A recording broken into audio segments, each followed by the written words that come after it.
Hello learners, welcome to lecture 5. Today it's going to be a very important part of non-verbal communication, that is body language. Body language, you can say, is about 80% of non-verbal communication. The other being your tone, your attitude, because this is so physical, one can see it plays a vital role in communicating what is going on in your mind, what is your message. So the first point which I would bring to your notice is body language is another very important factor one has to keep in mind while communicating. Very little of our communication in everyday matters takes place through actual words. It's very paradoxical, but if you come to analyze, much of our communication, the weight of our communication takes place through body language. Even as you observe me, I am using my hand movement, I am trying to look at you, but my words also play a role, but not as much as my gestures and my attitude and my physical movements. Most important body language manifestations are the gestures, the tone and the facial expression. Again, some experts here, let me clarify, I have included attitude and tone also as part of body language.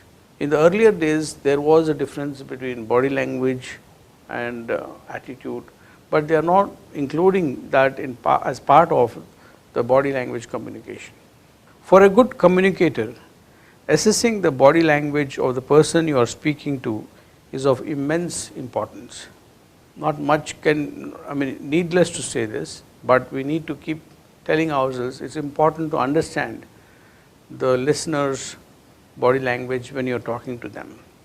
Are they in a position to appreciate what you are talking, or are they already tuned off, just trying to pretend that they are listening but I've actually lost interest? You get these clues through their gestures, through their eye movements, through their distracted behavior. It is an important feedback to not only decide how one's message has been accepted, but also determine whether it is the right time to convey the message at all. If you are a good observer of the listener's body language, you can actually continue, just tell yourself whether to continue speaking to the person or stop speaking. If you can read the message that he has lost interest, you can actually stop talking about that topic to the person. So it helps you, it helps the listener. Nobody is losing anything there. If anything, you have gained time, both of you. Now let me give you some sample messages that our bodies communicate. Now if I am folding my hands like this, arms folded around one's chest, now this can signify defensive attitude. I am not trying to say that you are right, I am trying to say that I have always been right. It could mean I don't want to know, I know everything, I am an expert, I feel vulnerable as you talk to me. It can also mean that I feel that you might influence me. So this arms folded in front of your chest shows that you are trying to be very defensive, protective about yourself. If the fists are clenched like this, in addition, it suggests holding back of emotion or information. If you are clutching, if you are clenching your fist like this, you are suppressing some information. You are also not able to release your emotion. Then finger on the lips while speaking like this, it can show incongruence of thought or speech. When your actual words match what is going on in mind, you don't need to cover your mouth.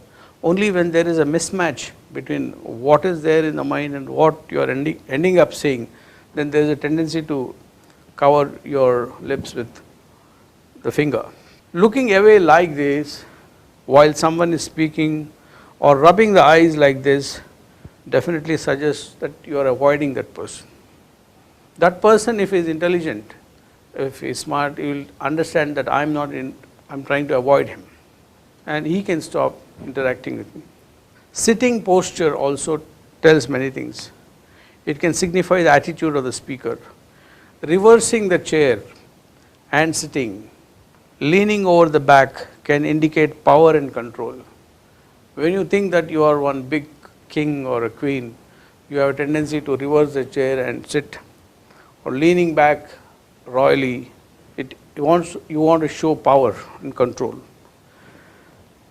Another example, slumping with arms folded and clasped on the lap can convey dejection or submissiveness. When you are too weak, you are feeling dejected, it's a different kind of a body language. There are photographs for every one of these emotions. Leaning back on the chair with legs crossed and hands behind the back signify authority, like this. Put your hands behind and sit like this. I don't need to fear you at all. That is a message you are telling the person. I am not afraid of you. While it is necessary to consider body language as an important clue in the communicative process, one should also remember that it is largely situational. Now, there is nothing sacrosanct in the messages that we have discussed. Much of it can be different depending on the situation. So, it is not just the person, the body of the person speaking, listener trying to understand the body language, but the situation also can influence the meaning of the body language. They do not mean anything by themselves, but acquire their precise meaning only in association. So, in association in tandem with other factors, what we have discussed will hold good, not isolated body movements. Some more examples. I have given 3 figures here. Lady with the finger on the upper lip, there is a man who is trying to rub his eyes, and there is a lady there who is trying to put the pencil in the mouth. Quickly I will run through this. Rubbing the nose, rubbing or touching the nose slightly during a conversation might be a sign of rejection or a gesture of doubt. Rubbing the eye, shutting the eye with a finger, or rubbing the eyes during a conversation could mean that the person is in doubt or is trying to deceive the other person. Putting something in the mouth, this is done in many ways. A person might bite his nails. Actually, biting nails can also indicate nervousness. Like in English, they say nail biting moment, nail biting finish of a match. Everybody becomes nervous at the end of a match, towards the end of the match, because you don't know which side is going to win or lose, and you are supporting one team there. So you become nervous. Put pencils, pens, or even the arms of spectacles like this in the mouth, into the mouth. All these are seen as movements that show the need for reassurance. In a way, that person actually wants you to like him, or wants to be given reassurance by the listeners. They can show anything from nervousness, indecisiveness, not able to decide, anxiety, to a decision delaying tactic. Somebody who is trying to delay matters will also be utilizing some of these body language movements. Now, I have also given from this website some color photos of people as some more examples. You see the 2 people talking here. The one person with folded hands is being defensive. The lady is trying to explain to him, but he is with his folded arms, he looks a bit defensive. There is another person who is sitting there. He looks very arrogant. His posture is very proud, arrogant. There is another person who is simply annoyed, angry with somebody. There is one person who is irritated. Look at the expression on his face.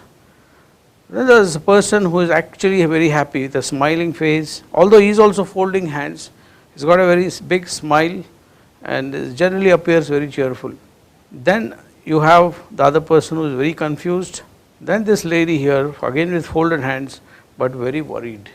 So, body communicates, mind communicates, attitude communicates. We need to be alive to these facts of communication. Then I would like you to go to a very important link here on body language. Lots of information is available here.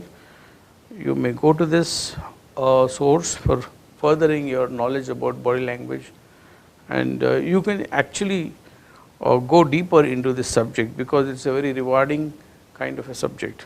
Thank you, learners.